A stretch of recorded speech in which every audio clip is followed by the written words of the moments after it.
നമസ്കാരം. ഏവർക്കും ഭക്തമാനസം ചാനലിലേക്ക് ഒരിക്കൽ കൂടി സ്വാഗതം.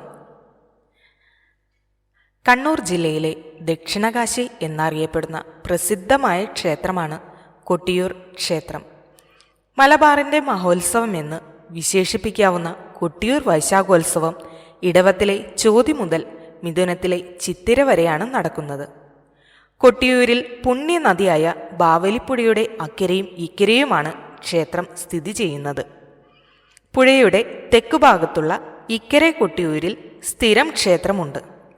വടക്കുഭാഗത്തുള്ള അക്കരെ കൊട്ടിയൂരിൽ വൈശാഖ ഉത്സവകാലത്തേക്ക് മാത്രമായി ക്ഷേത്രം കെട്ടിയുണ്ടാക്കും. ഉത്സവ സമയത്ത് ഇക്കരെ കൊട്ടിയൂരിൽ പൂജകൾ ഉണ്ടാവില്ല.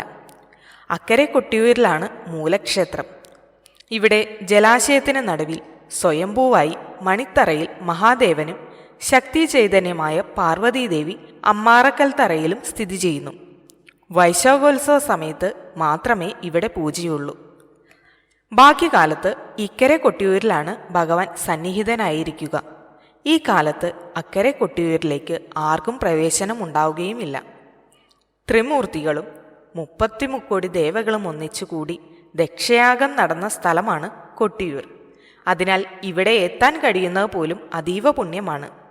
സതീദേവിയുടെ പിതാവായ ദക്ഷൻ ഭഗവാൻ ശിവൻ ഒഴികെ എല്ലാവരെയും ക്ഷണിച്ച് സർവേശ്വരൻ നേടാൻ യാഗം നടത്തി. ക്ഷണിക്കാതെ അവിടെ എത്തിയ സതീദേവി തൻ്റെ ഭർത്താവായ പരമശിവനെ ദക്ഷൻ അവഹേളിച്ചതിൽ വിഷമിച്ച് യാഗാഗ്നിയിൽ ചാടി ജീവനൊടുക്കി. ഇതറിഞ്ഞ ഭഗവാൻ കോപാകുലനായി ജട പറിച്ചെടുത്ത് നിലത്തടിച്ചു. അതിൽ നിന്നും ജനിച്ച വീരഭദ്രൻ യാഗശാലയിൽ ചെന്ന് ദക്ഷന്റെ ശിരസ്സറുത്തു. പരിഭ്രാന്തരായ വിഷ്ണുവും ബ്രഹ്മാവും മറ്റു ദേവഗണങ്ങളും കൈലാസത്തിലെത്തി ഭഗവാനെ ശാന്തനാക്കി യാഗഭംഗത്തിന്റെ ഭവിഷ്യത്ത് അറിയിച്ചു. ഭഗവാന്റെ അനുവാദപ്രകാരം ബ്രഹ്മാവ് ദക്ഷനെ പുനർജീവിച്ച് യാഗം മുഴുവിപ്പിച്ചു. ഭഗവാൻ സ്വയംഭൂവായി കുടികൊള്ളുന്ന സ്ഥലത്തിന് മണിത്തറയെന്ന് പേര്. ഭഗവൽ പത്നിയും ദക്ഷ പ്രജാപതിയുടെ പുത്രിയുമായ സതീദേവി പിതാവിൽ നിന്നുണ്ടായ അവഹേളനം സഹിക്കാതെ യാഗാഗ്നിയിൽ ആത്മാഹുതി ചെയ്ത സ്ഥാനത്തെ അമ്മാറക്കൽ തറയെന്നും വിളിക്കുന്നു. ഇവയെ ചുറ്റിയുള്ള പ്രദക്ഷിണ വഴിക്ക് പേര് തിരുവഞ്ചിറ. രുതിരമൊഴുകിയ ചാലാണ് പിന്നീട് തിരുവഞ്ചിറയായി പരിണമിച്ചത്. വൈശാഖോത്സവം മഴക്കാലത്തായിരിക്കും. ഇല്ലെങ്കിൽ ഉത്സവമായാൽ മഴയെത്തിയിരിക്കും. പ്രദക്ഷിണ വഴിയിൽ ജലം ഒഴുകിയിരിക്കണം എന്ന ആചാരപരമായ നിബന്ധനയുള്ള ഏക ക്ഷേത്രവും ഇതുമാത്രമാണ്. നിത്യപൂജകൾ എന്ന് വിളിക്കപ്പെടുന്നതിനേക്കാൾ യാഗമെന്ന് വിളിക്കപ്പെടുന്നതാണ് ഇവിടുത്തെ ആചാരങ്ങളും കർമ്മങ്ങളുമെല്ലാം. പരശുരാമനും ശങ്കരാചാര്യരും വ്യത്യസ്ത ഘട്ടങ്ങളിലായി ചിട്ടപ്പെടുത്തിയ ഉത്സവ ചടങ്ങുകൾക്ക് പ്രധാനമായും 7 അംഗങ്ങളും 4 ഉപാംഗങ്ങളുമാണുള്ളത്. കൂടാതെ ചില സവിശേഷ ചടങ്ങുകളുമുണ്ട്. വൈശാഖ മഹോത്സവ വേളയിൽ കൊട്ടിയൂരിൽ ദർശനം നടത്തി മടങ്ങുന്നവർക്ക് ഭക്ത്യാദരപൂർവ്വം പ്രസാദമായി കൊണ്ടുപോകുന്ന ഓടപ്പൂവിനും ദക്ഷയാഗ ചരിത്രവുമായി ബന്ധമുണ്ട്. വീരഭദ്രൻ യാഗശാലയിൽ ചെന്ന് ദക്ഷന്റെ ദീക്ഷ പറിച്ചെടുത്ത ശേഷമാണ് തലയറുത്തത്. ദീക്ഷ വീരഭദ്രൻ കാറ്റിൽ പറത്തി. ഈ ദീക്ഷ എത്ര ഓടപ്പൂക്കൾ പ്രതിനിധാനം ചെയ്യുന്നത്.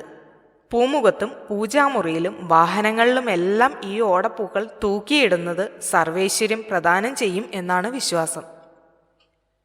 മറ്റു ആരാധനാ ദിവസങ്ങളിൽ നടക്കുന്ന ആരാധന പൂജ, ആരാധന സദ്യ, പൊന്നിൻ ശീവേലി, പാലമൃത അഭിഷേകം ഇവയ്ക്ക് പുറമെ അത്യപൂർവമായ ചടങ്ങാണ് ആലിംഗന പുഷ്പാഞ്ജലിയും അന്നേ ദിവസം നടക്കുന്നു.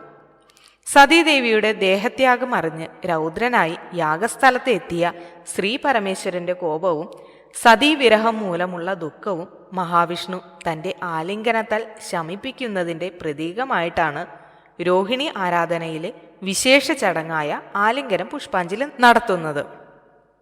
കുറുമാത്തൂർ ഇല്ലത്തെ ബ്രാഹ്മണ ശ്രേഷ്ഠനാണ് പരിപാവനമായ ഈ കർമ്മം നടത്തുന്നത്. വളരെയധികം വിശേഷപ്പെട്ട ചടങ്ങുകൾ നടക്കുന്ന യാഗഭൂമിയിലെ അതിവിശിഷ്ടമായ ഒരു ചടങ്ങു തന്നെയാണ് ഈ ആലിംഗന പുഷ്പാഞ്ജലി.